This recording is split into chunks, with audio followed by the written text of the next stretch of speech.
നമസ്കാരം. തൊമ്മി അയയുമ്പോൾ ചാണ്ടി മുറുകും. കോൺഗ്രസിലിത് പുനഃസംഘടന ചർച്ചാകാലം. സ്വാഗതം വക്രദൃഷ്ടിയിലേക്ക്. ലോക്സഭാ തെരഞ്ഞെടുപ്പിലെയും ഉപതെരഞ്ഞെടുപ്പുകളിലെയും ഭേദപ്പെട്ട പ്രകടനം UDF ക്യാമ്പിൽ പ്രതീക്ഷ ഉണർത്തിയിട്ടുണ്ടെങ്കിലും അവിടെ എല്ലാം വെടിപ്പല്ല, പ്രത്യേകിച്ച് കോൺഗ്രസിൽ. നേതൃമാറ്റ ആവശ്യവും പാർട്ടി പുനഃസംഘടനാ വിഷയവും ഉരുണ്ടുകൂടുന്ന ഗ്രൂപ്പ് യുദ്ധവും കോൺഗ്രസിൽ ഉണ്ടാക്കുന്ന ഇടങ്ങേറ് ചില്ലറയല്ല. കോൺഗ്രസിലെ യുവനിര പുതിയ നേതൃത്വമായി ഉയർന്നു വന്ന പ്രതിപക്ഷ നേതാവിന് ചുറ്റും വലം വെച്ചുകൊണ്ടിരിക്കെ ചില ചിഹ്നഗ്രഹങ്ങൾ മാറി നിൽക്കുന്നത് പാലക്കാട് തെരഞ്ഞെടുപ്പ് സമയത്തെ കണ്ടതാണ്. പാലക്കാട്ട് രാഹുൽ മാങ്കൂട്ടത്തലിൻ്റെ വിജയത്തിന് പോരാടിയ പഴയ എ ഗ്രൂപ്പ് യുവനിരയിൽ സാക്ഷാൽ ഉമ്മൻചാണ്ടിയുടെ മകൻ ചാണ്ടി ഉമ്മനെ കാണാതിരുന്നപ്പോഴേ സംശയം തോന്നിയതാണ്. സ്ഥാനാർത്ഥി പുതുപ്പള്ളിയിൽ ഉമ്മൻചാണ്ടിയുടെ കല്ലറയിലെത്തിയപ്പോൾ ചാണ്ടി ഉമ്മന് അർജൻറ്റായി ഡൽഹിക്ക് പോകേണ്ടി വന്നു. എല്ലാ MLA-മാർക്കും ഉപതെരഞ്ഞെടുപ്പുകളിൽ ചുമതല വീതം വെച്ച് കിട്ടിയതായി പറയുന്ന ചാണ്ടി ഉമ്മൻ കൂട്ടിച്ചേർക്കുന്നു, തനിക്കൊഴികെ. തൊമ്മൻ അയ്യുമ്പോൾ ചാണ്ടി മുറുകുകയാണെന്ന് പറഞ്ഞു കേട്ടിട്ടേയുള്ളൂ.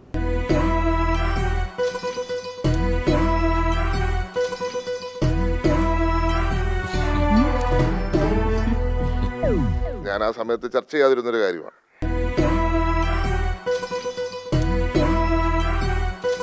എല്ലാവർക്കും ചുമതല കൊടുത്തിരുന്നു, എനിക്കൊഴിച്ച്. അതെന്താണ് എന്നെനിക്കറിയില്ല. അത് ഞാൻ കൂടുതൽ അതിലൊരു ചർച്ചയ്ക്ക് തയ്യാറല്ല. ഹലോ, കല്യാണത്തിന് പോയില്ലേ? വിളിച്ചില്ല, വിളിക്കാതെ ചെന്ന തല്ലെന്നും പറഞ്ഞു. അയ്യോ, എന്നാ ഞാൻ പോയി സദ്യ കഴിച്ചിട്ട് വരാം. എല്ലാവർക്കും ചുമതല നൽകിയെന്നാണ് എനിക്ക് മനസ്സിലാക്കാൻ കഴിഞ്ഞിട്ടുള്ളത്. അദ്ദേഹത്തിന് എന്തുകൊണ്ട് നൽകിയില്ല എന്നുള്ളത് നമ്മൾ അന്വേഷിക്കാം. എല്ലാവർക്കും ചുമതല കൊടുത്തിരുന്നു, എനിക്കൊഴിച്ച്. എനിക്ക് എന്തെങ്കിലും ഒരു പണിതാസാമി, ഇവിടെ വെറുതെ ഇരുന്ന് വേറെ ഇറങ്ങിയെന്നേ. എല്ലാ MLA-മാർക്കും ചാർജ് കൊടുത്തതാണ്. ഞാൻ ബോംബെയിൽ 2 MLA-മാർക്ക് ചാർജ് കൊടുത്തപ്പോൾ അവരെ കൂടെ തിരിച്ച് വിളിച്ച് ചാർജ് കൊടുത്തതാണ്. അന്ന് പ്രതിപക്ഷ നേതാവ് എന്നോട് ആവശ്യപ്പെട്ടതനുസരിച്ച് അൻവർ സാദത്തിനെയും സജീവ് ജോസഫിനെയും ഞാൻ തിരിച്ച് ഇങ്ങോട്ട് വിട്ടതാണ്. അപ്പോൾ എല്ലാ MLA-മാർക്കും ചാർജ് കൊടുത്തിട്ടുണ്ടെന്നാണ് എൻ്റെ വിശ്വാസം. ഇതെങ്ങനെ സംഭവിച്ചു എന്ന് എനിക്കറിയില്ല. സാർ, ഞാൻ എന്ത് ജോലിയാണ് സാർ ഇവിടെ ചെയ്യേണ്ടത്? അങ്ങനെ പ്രത്യേകിച്ച് ജോലിയൊന്നുമില്ല, വെറുതെ ഇങ്ങനെ അദ്ദേഹത്തിൻ്റെ അഭിപ്രായം രേഖപ്പെടുത്തി എന്നുള്ളതല്ലേ ഉള്ളൂ. അദ്ദേഹത്തിനുണ്ടായ മനസ്സിൻ്റെ ഒരു വിഷമം പറഞ്ഞു എന്നാണ് ഞാൻ മനസ്സിലാക്കുന്നത്. അതെന്താണെന്നുള്ളതിനെക്കുറിച്ച് വിശദമായിട്ട് നോക്കണം. സ്വാഭാവികമായിട്ട് അദ്ദേഹത്തെ കൂടി ബന്ധിപ്പിക്കണമെന്നുള്ള കാര്യമാണ് പറഞ്ഞത്. എല്ലാവർക്കും ചുമതല കൊടുത്തിരുന്നു, എനിക്കൊഴിച്ച്. അദ്ദേഹത്തിന് എന്തെങ്കിലും കാര്യങ്ങൾ പറയാനുണ്ടെങ്കിൽ അദ്ദേഹം പാർട്ടി നേതൃത്വത്തോടല്ലേ പറഞ്ഞത്, എന്നോടല്ലോ പറയുന്നു. അപ്പോൾ പാർട്ടി നേതൃത്വത്തോട് ആളുകൾക്ക് പറയാനുള്ള സ്വാതന്ത്ര്യം ഉണ്ടല്ലോ. ഞാൻ അതിനൊന്നും പറഞ്ഞില്ല. അത് KPCC പ്രസിഡന്റ്. എല്ലാവരെയും ഉൾപ്പെടുത്തുവാനുള്ള ശ്രമം ഉണ്ടായിരിക്കണം.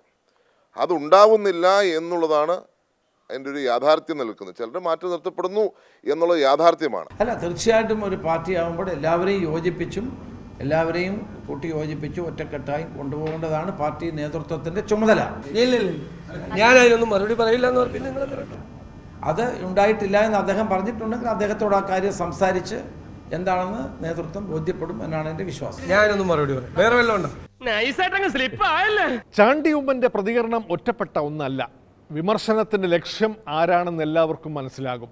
വിവാദം മുറുകിയപ്പോൾ ചാണ്ടി അയയാൻ ശ്രമിച്ചുവെങ്കിലും പറഞ്ഞതിലൊക്കെ ഉറച്ചു നിൽക്കുകയാണ് ചാണ്ടി ഉമ്മൻ. ഞാൻ പറഞ്ഞതിന് പാർട്ടിക്കെതിരെ പറഞ്ഞു എന്ന രീതിയിൽ പറഞ്ഞത് ശരിയല്ല.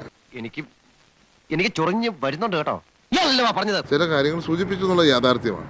പക്ഷെ അത് ഊതിപ്പെരിപ്പിച്ച് വലിയ ഒരു വിഷയമാക്കി കൊണ്ടുവന്നത് ശരിയല്ല എന്നുള്ള അഭിപ്രായം എനിക്കുണ്ട്. അത് എൻ്റെ നിലപാട് അന്ന് ഇപ്പോഴും അതാണ്. ഞാനൊരു യാഥാർത്ഥ്യം പറഞ്ഞു എന്നുള്ളത് ശരിയാണ്. പക്ഷേ അത് ഊതിപ്പെരിപ്പിച്ച് വേറെ തലത്തിൽ കൊണ്ടുപോകുന്നത് ശരിയല്ല. യാതൊരു വിഷമില്ലേ? ഞാൻ അതിലേക്കൊന്നും ഇനി കടക്കുന്നില്ല. കാരണം നിങ്ങളത് കൂടുതൽ വിവാദം ഉണ്ടാക്കാൻ വേണ്ടിയാണ് ഉപയോഗിക്കുന്നത്. അതിലേക്ക് ഞാൻ കടക്കുന്നില്ല. ഇവിടെയും സുഖം, അവിടെയും സുഖം. പിന്നെ ചോദിച്ചുകൊണ്ടിരിക്കുന്ന എനിക്കാണോ അസുഖം? സമാന്തരമായി ഉയർന്ന നേതൃമാറ്റ ചർച്ചകളുടെ വെളിച്ചത്തിൽ വേണം ചാണ്ടി ഉമ്മന്റെ പ്രതികരണം കൂടി വായിച്ചെടുക്കേണ്ടത്. തദ്ദേശ ഭരണ നിയമസഭാ തെരഞ്ഞെടുപ്പുകൾക്ക് മുമ്പായി പാർട്ടിയിൽ നേതൃമാറ്റം ആവശ്യമാണ് എന്ന ചിന്ത പാർട്ടിയിലെ യുവനിരയ്ക്കും അവരെ നയിക്കുന്ന കേന്ദ്രങ്ങൾക്കുമുണ്ട്. KPCC അധ്യക്ഷ പദവി മോഹിക്കുന്ന ഭൈമി കാമുകന്മാർ ഒട്ടേറെയുണ്ട്. എന്നാൽ മാറാനാണെങ്കിൽ K. സുധാകരൻ ഒരുക്കവുമല്ല. പന്ത് ഹൈക്കമാൻഡിൻ്റെ കോർട്ടിലും. Very delicate situation. സൂക്ഷിച്ച് കൈകാര്യം ചെയ്തില്ലെങ്കിൽ ചക്ക കുഴയുന്നത് പോലെ കുഴയും. ശ്രീരാമൻ മാറണം. എന്താ എന്നിട്ട് എന്തോ ഞാൻ പറഞ്ഞേ? ശ്രീരാമൻ മാറണം. എന്നിട്ടോ? എന്നിട്ട് ഞാൻ ശ്രീരാമനാ. അങ്ങനെ വാർത്ത എവിടെയും പ്രചരിച്ചിട്ടില്ല. നിങ്ങൾ പ്രചരിപ്പിക്കാൻ ശ്രമിക്കുന്നുണ്ട്. അതങ്ങ് മാറ്റി വെച്ചേ. മലയാളി നമ്മൾ ഒറ്റ കാര്യം പറയട്ടെ, മുഖസ്തുതി പറയാണെന്ന് വിചാരിക്കരുത്. ശ്രീരാമന്റെ വേഷം കെട്ടുന്ന ആൾക്ക് നല്ല മുഖസ്തുതി വേണം. അതുകൊണ്ട് അവൻ നമ്മൾ കേട്ട ശ്രീരാമന്റെ വേഷം KPC പ്രസിഡന്റ് പറയും, അല്ലെങ്കിൽ AICC നേതൃത്വം പറയും. ഞാൻ അതിനകത്ത് തീരുമാനം എടുക്കേണ്ട ഒരാളല്ല. എന്നോട് ചോദിച്ചാൽ ഞാൻ എന്നോട് അഭിപ്രായം പറയും. കീരിക്കാട്ട് ചെല്ലപ്പൻ പിള്ള അല്ല, ശ്രീരാമൻ കേട്ട ആർക്കാ യോഗ്യത ഇപ്പൊ മനസ്സിലായല്ലോ. ആരും അതിനെ പറ്റി വിഷമിച്ചിട്ട് കാര്യമില്ല. പ്രസിഡന്റിനെ മാറ്റേണ്ട ആവശ്യമില്ല. യുവാക്കളെ കൊണ്ടുവരാൻ ഭാരവാഹികളുടെ ലിസ്റ്റ് ഒന്ന് പുനഃസംഘടിപ്പിച്ചാൽ മതിയല്ലോ. ചെറുപ്പക്കാരെ കൊണ്ടുവരാൻ പ്രയോറിറ്റി ചെറുപ്പക്കാർക്ക് കൊടുക്കണം എന്നാണ് എല്ലാവരുടെയും അഭിപ്രായം. അത് ഈടുന്നല്ലല്ലോ തീരുമാനിക്കുന്നത്. അതിന് വേറെ ബോഡി ഉണ്ട്, അവിടെ ചർച്ച ചെയ്യും. എന്നിട്ടേ തീരുമാനിക്കുള്ളൂ. നിങ്ങൾ അറിയൂ കേട്ടോ. നേതാജി ക്ലബ്ബ് തകരും എന്ന ഘട്ടം വന്നപ്പോൾ നിങ്ങൾ എല്ലാവരും കൂടി എന്നെ സെക്രട്ടറി ആക്കി. നേതാജി ക്ലബ്ബ് പുരോഗതിനെ കുതിച്ചുകൊണ്ടിരിക്കുകയാണ്. കുതിക്കുമ്പോ മൂക്കൂത്തി വീഴാതിരുന്നാ മതി. പുനഃസംഘടനയെക്കുറിച്ച് ഒരു ചർച്ചയും ഹൈക്കമാൻഡിൽ തുടങ്ങിയിട്ടില്ലെന്ന് എല്ലാ നേതാക്കളും ആണയിടുന്നു. അങ്ങനെ ഒരു വിവരം ആർക്കുമില്ല. സംഗതി സത്യവുമാണ്. അതിന് ചർച്ച തുടങ്ങിയത് അങ്ങ് ഡൽഹിയിലല്ലല്ലോ, ഇവിടെയല്ലേ. ഈ പഞ്ചായത്ത് പ്രസിഡന്റ് വിചാരിച്ച ഇവിടെ ഒരു മണ്ണാങ്കട്ടി നടക്കൂല. അത് പറയേണ്ട സ്ഥലത്ത് പറയേണ്ട ഇതിൽ ഞങ്ങൾ ചർച്ച ചെയ്യും. ഞങ്ങളുടെ ജനാധിപത്യ പാർട്ടിയാണ്. പുനഃസംഘടന സംബന്ധിച്ച് ഒരു ചർച്ചയും എവിടെ ആരംഭിച്ചിട്ടില്ല. വളരെ വ്യക്തമായി തന്നെ AICC general secretary Shrimati Deepa Das Munshi പറഞ്ഞിട്ടുണ്ട്. ഒരു ചർച്ചയും ഒരിടത്തും ആരംഭിച്ചിട്ടില്ല. താനാ കസേരന്ന് ഇറങ്ങണം, ഞങ്ങള് കേറണം. ഈ ഉണ്ണിക്കണ്ണനാര് ചത്താലും അത് നടക്കുകയില്ല. അങ്ങനത്തെ ഒരു ചർച്ചയും പാർട്ടിയിൽ നടന്നിട്ടില്ല എന്ന് ഞാൻ പറഞ്ഞു.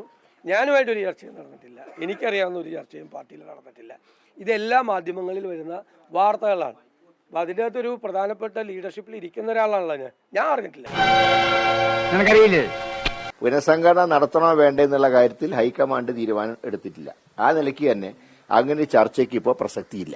അത്തരം ഒരു ചർച്ചകൾ നടക്കുന്നതായിട്ട് എനിക്ക് ഒരു വിവരമില്ല. എനിക്കൊരു വിവരമില്ല. ഏതൊക്കെയാണെന്നും ആരൊക്കെയാണെന്നും ഉള്ള വ്യക്തവും വടിവത്തതുമായ ബോധം എനിക്കുണ്ട്. വർക്കിംഗ് കമ്മിറ്റി അംഗങ്ങളായിട്ടുള്ള ശശി തരൂരിന് അറിയില്ല, രമേശ് ചെന്നിത്തലയ്ക്ക് അറിയില്ല, മുൻ പ്രസിഡന്റ് ആയിട്ടുള്ള എനിക്കറിയില്ല. പിന്നെ എവിടെ നിന്ന് വന്നു ഈ പുനഃസംഘടന ചർച്ച? ഈ യോഗത്തിൽ പങ്കെടുക്കാൻ മുൻ പ്രസിഡന്റിന് എന്തൊരു കാര്യം ഉണ്ടേ. മുൻ പ്രസിഡന്റ് എന്ന് പറഞ്ഞാൽ മുമ്പേ നിൽക്കണ പ്രസിഡന്റ്. നിന്നേക്കാൾ മുമ്പേ നിൽക്കുന്ന പ്രസിഡന്റാണ് ഞാൻ. മുൻ പഞ്ചായത്ത് പ്രസിഡന്റുമാർക്ക് കിട്ടുന്ന വില പോലും കിട്ടാത്ത പദവിയാണ് കോൺഗ്രസിൽ മുൻ പ്രസിഡന്റ് എന്ന സ്ഥാനം. VM സുധീരൻ, മുല്ലപ്പള്ളി, K മുരളീധരൻ, രമേശ് ചെന്നിത്തല എന്നിവരുടെ അവസ്ഥ നോക്കൂ. ഒരു കാര്യവും ഇവർ അറിയാറില്ല. ഇല്ലാത്ത പുനഃസംഘടനാ വിഷയം എങ്ങനെ പാർട്ടിയിൽ ഇപ്പോൾ ചർച്ചയായി മാറി? അറ്റ്ലീസ്റ്റ് അതെങ്കിലും അറിയണം K മുരളീധരന്. അതും അതിന് സംശയമുണ്ട്. കാരണം അല്ലെങ്കിൽ ഇപ്പൊ ഇല്ലാത്തൊരു പുനഃസംഘടന എവിടെ നിന്ന് വന്നു? ഇങ്ങനെ ചർച്ചയുണ്ടായിട്ടില്ല. ഒരു ഫോറത്തിലും ചർച്ച ചെയ്തിട്ടില്ല. ചർച്ച ചെയ്യാത്ത വിഷയം എങ്ങനെ ഉണ്ടെന്ന് പറഞ്ഞു. കുറെ പേരുകൾ വന്നു, പുതിയ പ്രസിഡന്റുമാരുടെ എന്ന് പറഞ്ഞു. ഇതൊക്കെ ആരുണ്ടാക്കിയെന്ന് ആർക്കും അറിയില്ല. ആരോ കയറി കളിക്കുന്നുണ്ട്, ഒരു ഒതുക്ക് നടക്കുന്നുണ്ട്. ഒരു കാര്യവും അറിയേണ്ടാത്തവർക്ക് അച്ചടക്കമുള്ള പാർട്ടി പ്രവർത്തകരായി അടങ്ങി ഒതുങ്ങി കഴിയാം. മനസ്സമാധാനമുണ്ട്. അത്തരം അഭിപ്രായങ്ങൾ പൊതുവേദിയിൽ പറയില്ല, മാധ്യമങ്ങളോടും പറയില്ല. അത്തരം അഭിപ്രായങ്ങൾ ഉണ്ടെങ്കിൽ അത് പാർട്ടി വേദിയിൽ പറയും. കൈമളെ, സത്യം പറയണം, ഇതിലെന്തോ ചുറ്റിക്കളിയില്ലേ? എന്റെ തമ്പുരാൻ പദവി തെറിപ്പിക്കാനുള്ള തന്റെ വേലയല്ലേ ഇതെല്ലാം? മാറേണ്ട സാഹചര്യം ഉണ്ടോ ഇല്ലയോ എന്നുള്ളതൊക്കെ പാർട്ടിയിൽ പറയും. ഞാൻ അച്ചടക്കമുള്ള കോൺഗ്രസ്സുകാരനാണ്. കാലത്തെ ആരാധ എന്നോട് പറഞ്ഞു, മുത്തുപട്ടർ ദേവേന്ദ്രന്റെ അച്ഛൻ. അധികാരത്തിലേക്ക് കോൺഗ്രസിന്റെ തിരിച്ചുവരവിന് പാർട്ടിയെ അടിമുടി ഒരുക്കാൻ ഹൈക്കമാൻഡ് ഇടപെട്ട് കൊണ്ടുവന്ന നേതാവാണ് K സുധാകരൻ. പാർട്ടിയെ കേഡർ പാർട്ടിയാക്കിയില്ലെങ്കിലും ഒരു സെമി കേഡറെങ്കിലും ആക്കുമെന്ന് പ്രതിജ്ഞ എടുത്തിരുന്നു സുധാകരൻ. പാർട്ടിയിൽ അച്ചടക്കത്തിൻ്റെ വാൾ പലവട്ടം വീശി. എന്നിട്ടും പഴയപടി തന്നെ പാർട്ടി. കുറച്ച് തിരഞ്ഞെടുപ്പ് വിജയമുണ്ടായെങ്കിലും അതിൻ്റെ ക്രെഡിറ്റ് വേറെ ആണുങ്ങൾ കൊണ്ടുപോവുകയും ചെയ്തു. പാർട്ടിയെ സെമി കേഡറാക്കിയില്ലെങ്കിലും മൈക്രോ കേഡറെങ്കിലും ആക്കാൻ കുറച്ചുകൂടി സമയമെടുക്കും. അതുവരെ കസേരയിലിരുത്തണമെന്ന ഒറ്റ ആവശ്യമേ ഉള്ളൂ പ്രസിഡന്റിന്. നീ രാജയോഗം എന്ന് കേട്ടിട്ടുണ്ടോ? എന്നാ അങ്ങനെ ഒന്നുണ്ട്, അതെന്റെ ജാതകത്തിലുണ്ട്. ഇന്ന് കാലത്ത് മുതൽ രാജയോഗം എനിക്ക് തുടങ്ങിയിരിക്കുകയാണ്. കോൺഗ്രസിന്റെ തിരിച്ചുവരവെന്ന വെല്ലുവിളി ഏറ്റെടുക്കാൻ K സുധാകരനെ നിയോഗിച്ച് ഹൈക്കമാൻഡ്.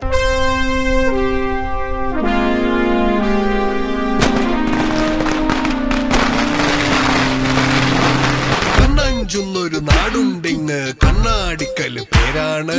അടിതട ചോടും വരുതിയിലാക്കിയ വീരുതന്മാരുടെ ഊരാണ്. പോരിനിറങ്ങിയ നേരത്തെല്ലാം വീര്യം കണ്ടത് നേരാണ്. കൊമ്പുകുലുക്കിയ വമ്പന്മാരിൽ മുൻപേയുള്ളിവൻ ആരാണ്? കേരളത്തിലെ കോൺഗ്രസിനെ അധികാരത്തിലേക്കും കരുത്തിലേക്കും തിരിച്ചു കൊണ്ടുവരാനുള്ള പ്രവർത്തനങ്ങൾ 16-ാം തീയതി ചാർജ് ഏറ്റെടുത്തതിന് ശേഷം ഞാൻ ആരംഭിക്കും. കാല് കുത്തിയൊരേത് മണ്ണും കൈവണങ്ങിയതാണെന്നും ചീറ്റിയെത്തിയ കാട്ടുപോത്തും തോറ്റുമാറിയതയ്യ.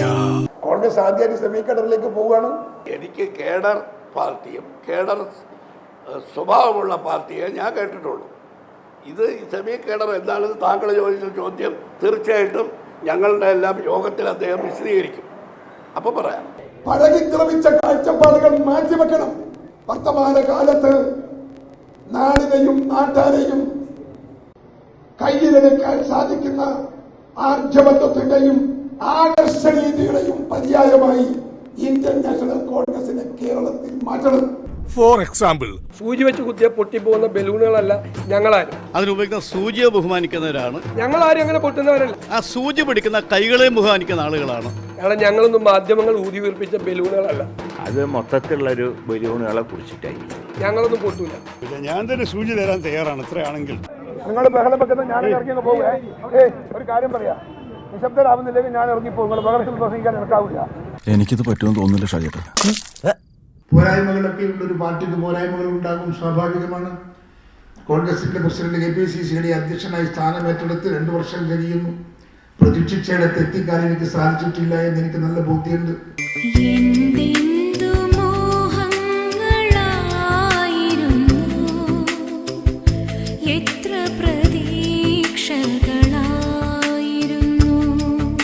എത്തിക്കാൻ സാധിക്കാത്തത് എൻ്റെ കഴിവുകേടോ എൻ്റെ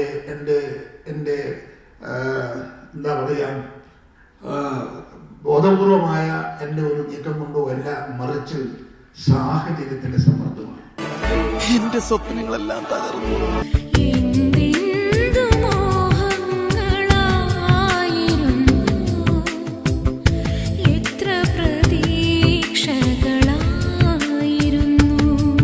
പുനഃസംഘടന പൂർത്തിയാക്കാൻ നമുക്ക് സാധിച്ചിട്ടില്ല എന്നുള്ളത് ഇന്നും ഒരു വലിയ പ്രശ്നമാണ്.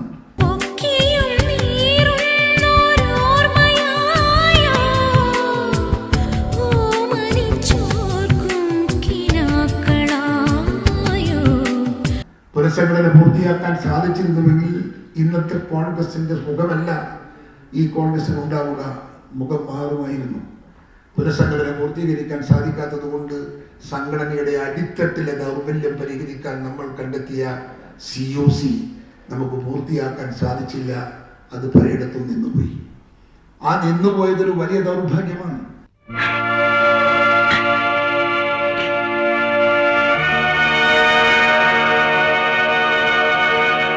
എഴുന്നേറ്റ് പോകുന്നവരൊക്കെ ശ്രദ്ധിക്കുക.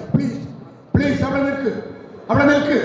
ഒരു പാർട്ടിയുടെ ഇത്രയും വലിയൊരു യോഗത്തിൽ ഇരുന്ന് കേൾക്കാൻ മനസ്സില്ലാത്ത നിങ്ങളാണോ ഈ മഹത്തായ കോൺഗ്രസിനെ കെട്ടിപ്പടുക്കാൻ പോകുന്നത്? നിങ്ങൾക്ക് വല്ല മര്യാദയുണ്ടോ, വല്ല അന്തസ്സുണ്ടോ? ഞങ്ങളൊക്കെ വളരെ ദൂരെ നിന്ന് വന്ന് ഇവിടെ നിൽക്കുക, നിങ്ങൾ നാണോ മാനോ ഇല്ലാതെ ഇറങ്ങിപ്പോവുക എന്ന് പറയുന്നത് ശരിയല്ല. ഒരു മര്യാദ കാണിക്കണ്ടേ നമ്മളോട്? ഇവിടെ പുറത്തുനിന്ന് വന്നവരല്ലേ? നേരത്തെ ഞാൻ പറഞ്ഞു, നേരെ കുറയാതെ ഇരുന്നു. ഇപ്പൊ വീണ്ടും എഴുന്നേറ്റ് പോയി ഉള്ള കസേരയെല്ലാം കാലിയായി. ഇനി ആരുടെ പ്രസംഗിക്കേണ്ട? പ്രസംഗിക്കണ്ട, നിർത്തിക്കളാ. സെമി കേഡർ വളരെ ദൂരത്താ, നടത്താൻ തുടങ്ങിയേ ഉള്ളൂ. എത്താൻ കുറച്ച് സമയം പിടിക്കണം. കസേര പോകാതിരിക്കാൻ പാർലമെന്റ് തെരഞ്ഞെടുപ്പിൽ നിന്ന് മാറി നിൽക്കാൻ വരെ തയ്യാറായതാണ്. എന്നാൽ പാർട്ടി നിർബന്ധം കാരണം പ്രസിഡന്റ് സ്ഥാനം സ്ഥിരം താൽക്കാലികനായ MM ഹസനെ ഏൽപ്പിച്ച് മത്സരിക്കാൻ പോയിരുന്നു. ജയിച്ച് തിരികെ വന്നപ്പോൾ സ്ഥാനം തിരികെ കിട്ടാൻ തന്നെ ബുദ്ധിമുട്ടിയതാണ്. അപ്പോൾ പിന്നെ മാറിക്കൊടുത്താൽ എന്തായിരിക്കും അവസ്ഥ? മറ്റൊരു മുൻ പ്രസിഡന്റ് ആവാം, അത്ര തന്നെ. സതീഷേ, കുറച്ച് ദിവസമായി ഞാനിവിടെ വന്നിട്ട് താരെന്റെ സ്റ്റോർ കഴിഞ്ഞില്ലേ? സാറിന് ഇത്ര നാൾ മുമ്പ് എന്റെ തലയിൽ കെട്ടി വെക്കാഞ്ഞിട്ടായിരുന്നല്ലോ. ഇപ്പൊ ഞാൻ ഒഴിയാണ്ടായ. അപ്പൊ ഒഴിയണില്ല. എന്റെ വീട്ടിലെ ഞാനിവിടെ കുറച്ച് സാധനങ്ങളൊക്കെ ഇറക്കിയിട്ടുണ്ട്, അതൊക്കെ ഒന്ന് തീരട്ടെ. സാർ ഈ സമയമില്ലാത്തടത്ത് എല്ലാം കൂടി നടത്തണം. എന്റെ കാര്യം സാറ് നോക്കണ്ട. അവിടെ ആ ഫോട്ടോസ്റ്റാറ്റ് മെഷീൻ കണ്ട, അത് ഞാൻ പറഞ്ഞിട്ട് വെച്ചാണ്. എന്നിട്ട് ഇതൊക്കെ കൂടി ഞാൻ തനിക്ക് വന്നിട്ട് ഞാൻ പോണം. എനിക്ക് ഏത് സമയത്തും നമുക്ക് ശ്വാസം എടുക്കാം. Any time. എനിക്ക് അതിനകത്ത് വേറെ സ്പെഷ്യലൊന്നുമില്ല. ഇപ്പം ഞാൻ KPCC പ്രസിഡന്റാണെന്ന് എല്ലാവരും പറയുന്നുണ്ടല്ലോ. എനിക്ക് എപ്പോഴും പോയിക്കൂടെ? അതിരിക്കുന്നു. ആഗ്രഹിക്കുന്നവർക്കെല്ലാം കൊടുക്കാൻ പറ്റുന്നതാണോ ഈ പ്രസിഡന്റ് സ്ഥാനം? അല്ല സതീഷേ, ഒരാഴ്ച സമയം ഞാൻ തരും. അതിനുള്ളിൽ എന്റെ സ്റ്റോർ തന്നില്ലെങ്കിൽ കളി മാറണേണ്. തരേണ്ട കാര്യമൊന്നുമില്ല. എനിക്ക് എടുക്കേണ്ട കാര്യമുള്ളൂ. എനിക്ക് പോയിട്ട് ഒപ്പിട്ടെടുക്കാം. തരേണ്ട കാര്യമില്ല. ഈ യാത്ര തീരുന്നത് വരെ ഞാൻ തന്നെയായിരിക്കും പ്രസിഡന്റ്. ഞാൻ പോവൂല. നിന്നോട് പോകാനല്ലേ പറഞ്ഞത്? ഞാൻ പോവൂലെന്നല്ലേ ഞാൻ ആദ്യമേ പറഞ്ഞു. കിണക്കുന്നത് കണ്ടല്ലേ? ഇതൊരു ഫോർമാലിറ്റി എന്നതല്ലാതെ അതിനപ്പുറത്ത് വലിയ ഒരു കാര്യവുമില്ല. അതൊക്കെ ഏത് സമയത്തും പോയി എടുക്കാം. ഇന്ന് പോകാം, നാളെ പോകാം, എടുക്കാം. അല്ല, ഞാൻ ആഗ്രഹിക്കേണ്ട കാര്യമില്ലല്ലോ. ഞാൻ തുടരണമെന്ന് കോൺഗ്രസ് പ്രസിഡന്റിന് അഭിപ്രായം ഉണ്ടെങ്കിൽ അത് അവർ പ്രഖ്യാപിക്കും. ഇനി ആരെതിർത്താലും എൻ്റെ നിലവിലുള്ള പോസ്റ്റ് ആർക്കും തർക്കാനൊന്നും കഴിയില്ല. ഇങ്ങനെ തെറി വിളിക്കല്ലേ, ഒരു മനസ്സിനാണ് ഞാൻ. വെൽക്കം ടു മർണക്കിണർ ട്രപ്പീസും നലയും കുത്തി റിംഗ് മാസ്റ്റർ വിസിലടിച്ചാൽ പറന്നു വരും സിംഗങ്ങൾ. സർക്കസ് ആരംഭം, സകലകല അഭ്യാസം, സിറയിലെല്ലാം ആനന്ദം, നടക്കപ്പോറൻ ഭൂകമ്പം. അല്ല, ഇത് കൈമാറാനൊന്നുമില്ലെന്നേ. കൈമാറാനൊന്നുമില്ല. ഞാൻ എന്താ കൈമാറിയോ? അന്ന് അസന എടുക്കുമ്പോൾ ഇല്ലല്ലോ. കാര്യമൊന്നുമില്ല. അത് ചാർജ് എടുക്കലാണ്. നമ്മൾ പാർട്ടി തീരുമാനിച്ചാൽ ചാർജ് എടുക്കും. തുളുനാട്ടിൽ നിന്നും കള്ളപ്പയറ്റ് പഠിച്ചിട്ട് വന്ന കള്ളപ്പെടുവ ഇന്ന് ഇറങ്ങിക്കോണം. ഈ അങ്കത്തട്ടിന്ന്, ഈ കൊട്ടാര വളപ്പിന്ന്, ഈ ടെറിട്ടറിന്ന്. ഇടയ്ക്ക് പ്രസിഡന്റ് പദവിയിൽ നിന്ന് തെറിപ്പിക്കാൻ കൂടോത്ര പ്രയോഗം വരെ നടന്നതാണ്. പാർട്ടി ആഫീസിലും കണ്ണൂരിലെ വീട്ടിലും.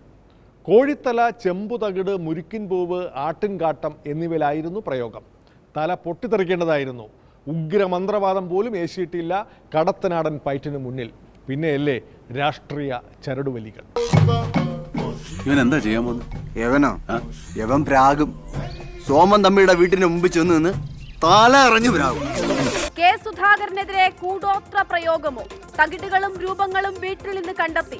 രാഷ്ട്രീയക്കാര്, ബിസിനസ്സുകാര്, സിനിമാക്കാര്, ആർക്കെങ്കിലും ആരുടെത്തെങ്കിലും ശത്രുതയുണ്ടോ ഇവനെ ശത്രുവിന്റെ വീടിന്റെ മുമ്പിൽ അങ്ങ് ഇറക്കി വിടും. പിന്നെ അവരുടെ കാര്യം പോക്കാം. ആന്ധ്രയിലും തമിഴ്നാട്ടിലൊക്കെ കക്ഷിക്ക് നല്ല ഓട്ടോവാ. കേരളത്തിൽ ഇപ്പൊ ട്രെൻഡായിട്ട് വരുന്നേ ഉള്ളൂ. ഈ ഒരു സാധനം മാത്രമല്ല.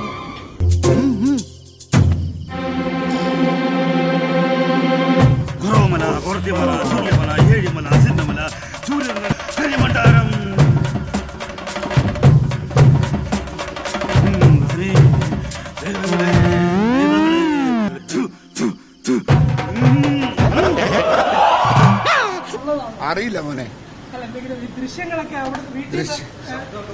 അതൊക്കെ ഉണ്ണിത്താനോട് ചോദിച്ചാലേ അറിയൂ. എനിക്കാ അതൊന്നും കഴിയില്ല. ആർക്കും അതിലൊന്നും ആർക്കും കഴിയില്ല എന്ന് തോന്നുന്നില്ല എനിക്ക്.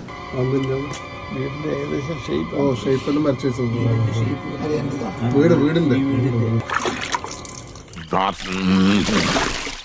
ഇയാളെന്ത് രാത്രിയിൽ മീൻ പിടിക്കുന്ന?